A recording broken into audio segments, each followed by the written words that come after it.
140, 140 mấy, 150 là được.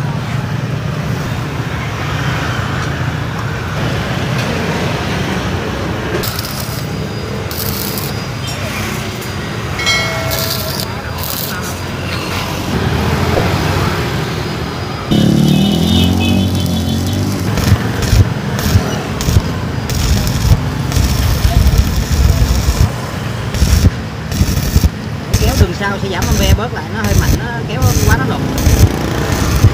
Cái con máy này hàng rất là đầm, rất là ngon. Người nào mà biết hàng rồi thì qua những con máy này mới cuốn cái tay nè.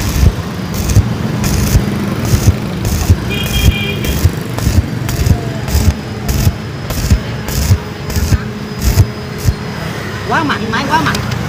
140 là được. Đẩy.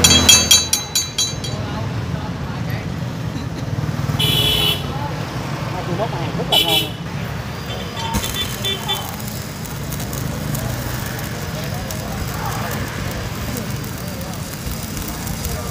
Nói chung anh em nào mà thợ hàng mà mua con máy này thì vẫn còn dư ampe quá mạnh.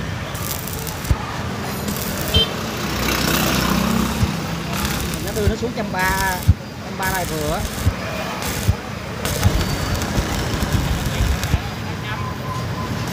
Mình dưới ta hết cái que thuốc,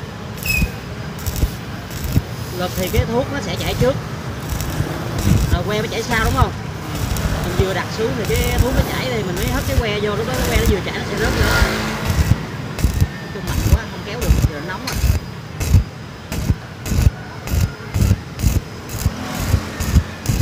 Ký là mình phải hàng 140 và 111 đây cũng được, ta số 1 cho đẹp. Nó chưa nguội nóng quá, hạn chế mài sơ đi thôi là bằng nè. Cái này thật tụi mình thấy không, mình chỉ cần mài sơ đi thôi là nó bằng luôn, chứ nó không phải mà còn dòng máy yếu không hàng được. Lúc hàng nó nhảy thì nó sẽ bị ốc trâu nó ra cục xấu lắm. Mặt trước mặt sau. Rồi miếng này là sẽ đẹp nhất nè, mình đang canh điện nên chưa có. Này là miếng mỏng nè, mỏng hơn rồi đấy, mỏng hơn. Rồi lấy cái que ra.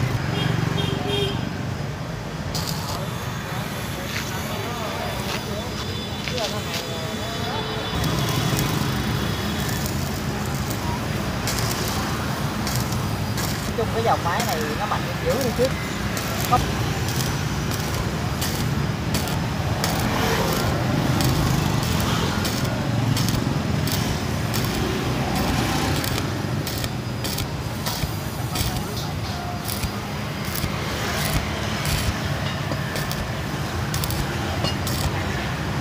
Không kéo đâu, nó đẩy lủng đi. Từ cái kéo trên một cái đường hàng trên 2 miếng khích nữa.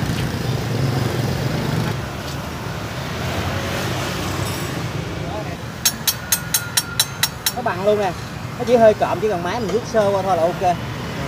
Thấy không? Chống sống luôn. Còn que là ok, là không dính que nè. Đặt là đặt. Này đỡ nhạy chưa? Nhạy, nó mắc rồi. Biết sao mà hàng sắt mà tầm sắt mà 1 ly đi 2 mà hàng rưỡi sắt á. Con máy này nó sẽ cắm như vậy nè, tốc độ của hàng rưỡi sắt nó như vậy. Nè. Ví dụ vậy đi ha. Này nó hơi nóng chưa để được.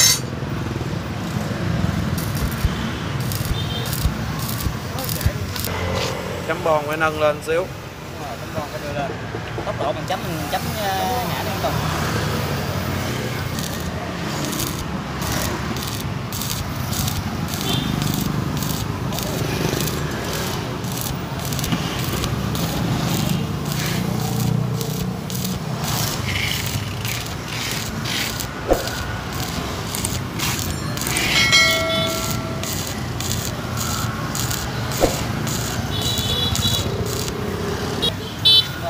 Hàng ngang nha, cái này là hàng ngang nha.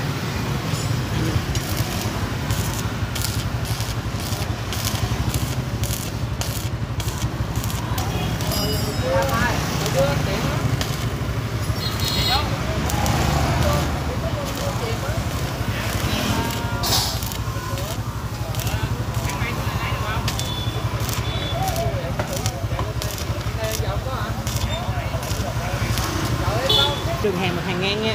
Này anh hàng ngang. Đúng không? Hàng ngang đang ngồi là hàng ngang, hàng đường ngang. Anh gõ ra thử. Cho nó nguội đi. Thấy hàng ngang không? Đây xếp vô. Con máy này, máy như vậy mới hàng ngang mới được nha, mấy con máy yếu yếu mà dở hàng không được đâu. Cái đường hàng ngang không? Hàng đẹp không? Trong khi là hàng ngang đúng không? Hàng độ hở xa. Đúng không? Độ hở xa nè. Rồi. Còn đây là hàng trực tiếp.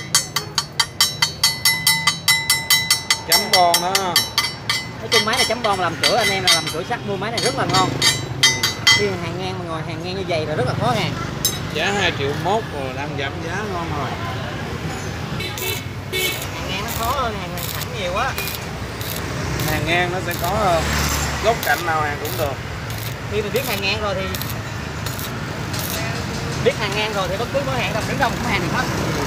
Hàng gấp cũng vậy. Chơi thôi. Hàng đẹp. Độ hở xa. Đây là đang hở.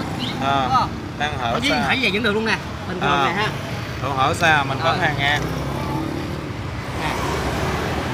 Nói chung đã biết hàng ngang rồi thì giờ nó hở ở đâu cũng vậy. Kẹp đổ 30 độ thôi. Đúng rồi.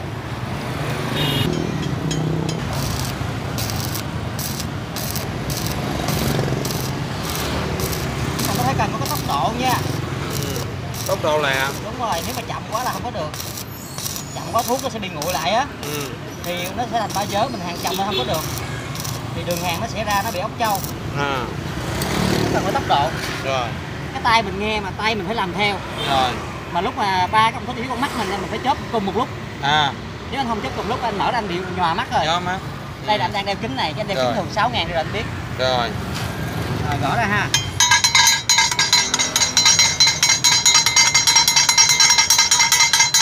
Cái cục này là hồi nãy là nó có sẵn đúng không? Hồi nãy nó có sẵn chứ không phải là mình mới chấm, nếu nó không có nó không bị cục này đâu nha. Rồi. Thấy không? Bằng láng không? Rồi, ok. Độ hở rất xa nhưng hàng rất đẹp. Không phải là thợ, hàng đây là không phải thợ. Máy hàng đập ghê thôi chứ. Không để giờ mình trả máy kia lại em lấy tiền lại em mua máy này chứ ta.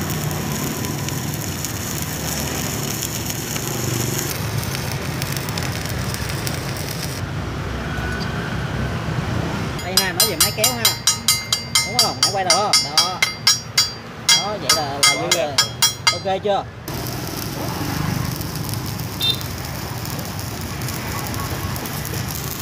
Đỡ hư kìm, hết kìm rồi. Nói đẹp thì đường này khỏi nói đi. Đó là gọi là cái đường hàng chưa? Kéo ra một cái đường dãy không biết dãy gì luôn.